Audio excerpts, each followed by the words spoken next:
वफ़ाक़ी हुकूमत बोल मुतासिरनि सां कयल वाइदा पूरा करे वाइदा पूरा न कया विया त वफ़ाक़ में विज़ारतूं संभालणु ॾुखियो हूंदो।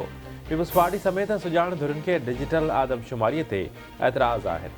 असां चाहियूं था त जाइज़ ऐं दुरुस्त आदमशुमारी कराई वञे। आदमशुमारी सिंध हुकूमत जो मैंडेट आहे। हक़नि ते धाड़ो हणणु न ॾींदासीं। वफ़ाक़ी हुकूमत असांजे एतिराज़नि खे न ॿुधो त असां आदमशुमारीअ में साथ न ॾींदासीं। पीपल्स पार्टी चेयरमैन ऐं परॾेही वज़ीर बिलावल भुट्टो ज़रदारी जो CM हाउस में हारियुनि में रक़म विरहाइण बाबति तक़रीब ख़िताब। चवणु आहे त पीपल्स पार्टी जी हुकूमत ख़तमु थियण खां पोइ ज़रई शोबे खे सपोर्ट न कयो वियो।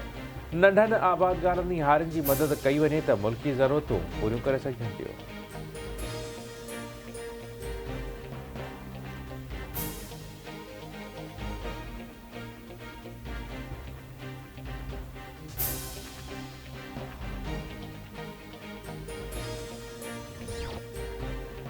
वफ़ाक़ी सरकार बोर मुतासिर हारियुनि जी मदद ख़ातिर प्रोग्राम जे लाइ रक़म ॾियण खां मुआज़रत कई। हारियुनि खे सिंध हुकूमत अकेले सिर रक़म ॾेई रही आहे।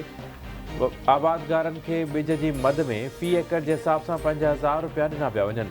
आबादगारनि खे रिलीफ फराहम करण जे लाइ कणिक जो इमदादी अघु बि 4000 रुपया फ़ी मण मुक़ररु कयो वियो आहे। सिंध जे वॾे वज़ीर मुराद अली शाह जो बोर मुतासिर हारियुनि में रक़म विरहाइण वारी तक़रीब खे ख़िताब।